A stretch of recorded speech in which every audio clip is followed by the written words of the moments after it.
I don't know how ideas come into the mind or into my mind, but it seems to me a very invisible process.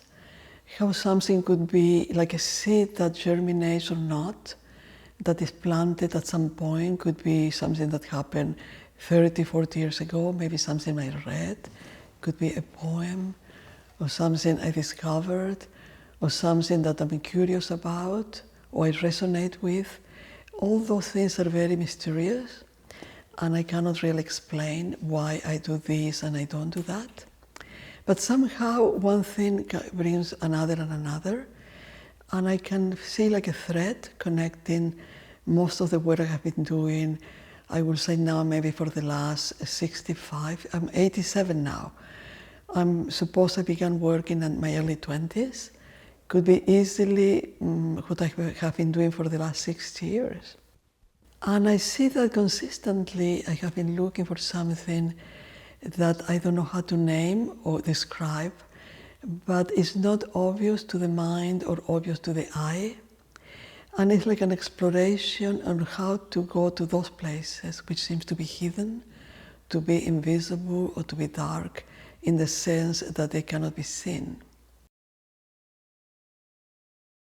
In a very unconscious way, not deliberate. But that gets me to places which are fascinating, where most of the things that are meaningful or essential, at least in my life, happen and appear.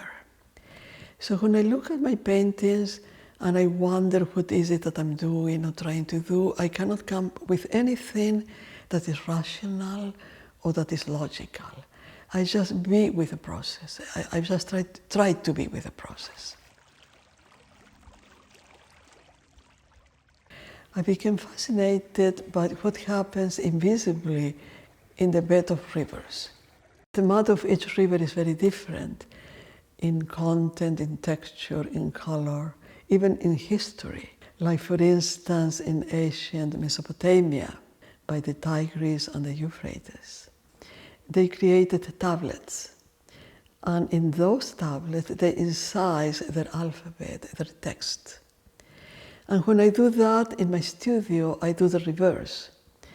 I use paper as my base, as my tablet, and I use the mud as my alphabet or my text. So when I get mud in the mail, it could be packaged or somebody will give it to me by hand. This so-called alphabet, which is different from each river, is what I write, which means drawing, on paper.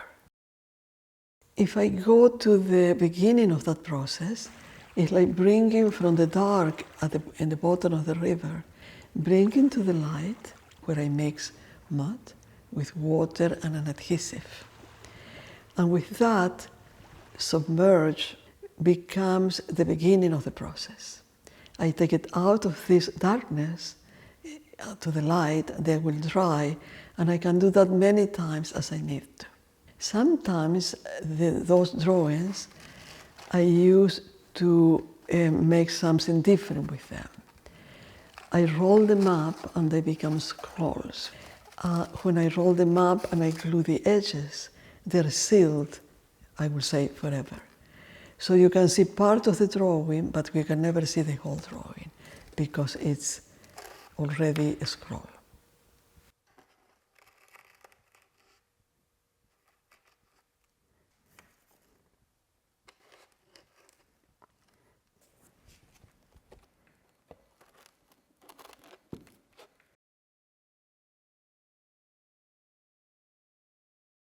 I have been working on a series of paintings lately.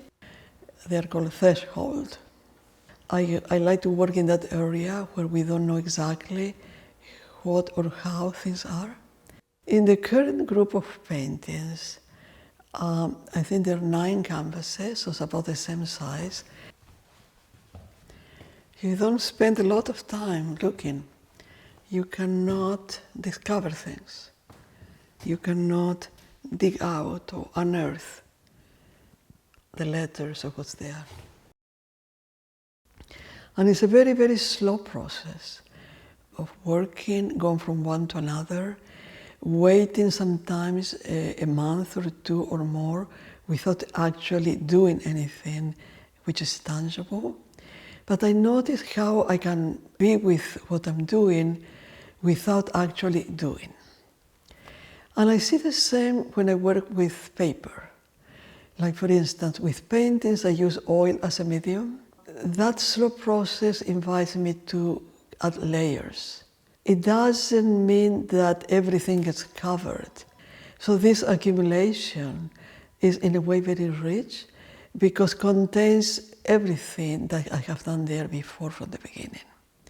All the silence, all the noise, all the darkness and all the light. But I can see that without that build up, I wouldn't get what I get in the end.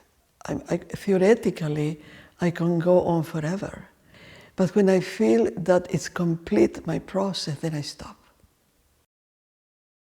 What I do with the sculptures, in a way, is not that different from the painting and the drawings, except that it's another medium.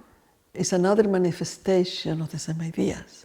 When I use stone to make sculptures, they come from quarries in the local area, near, say, the Hudson River, or they come from the river itself. So I never work on the stone like carving them or changing them. I use them as they are, and creating accumulations of stones, no different from accumulations of oil paint or accumulations of layers of mud. I construct the pieces, which you might see if you go to certain sites. These accumulations of stones in different mounds and different configurations, they're covered by the waters of the river twice each day. When it's low tide and you can see the entire piece, gradually, 6 hours, it will get covered. So it gradually appears and gradually disappears.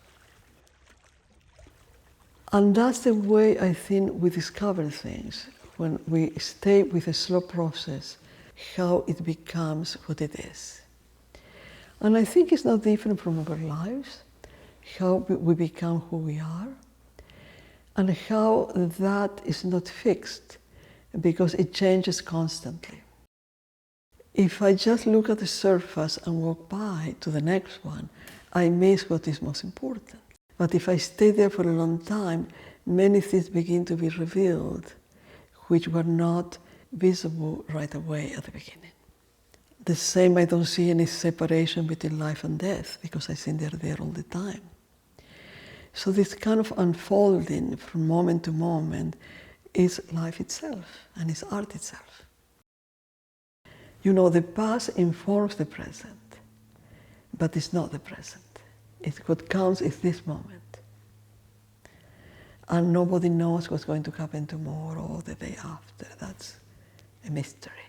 So being in that present moment is what counts, and what is my life is about and my art is about.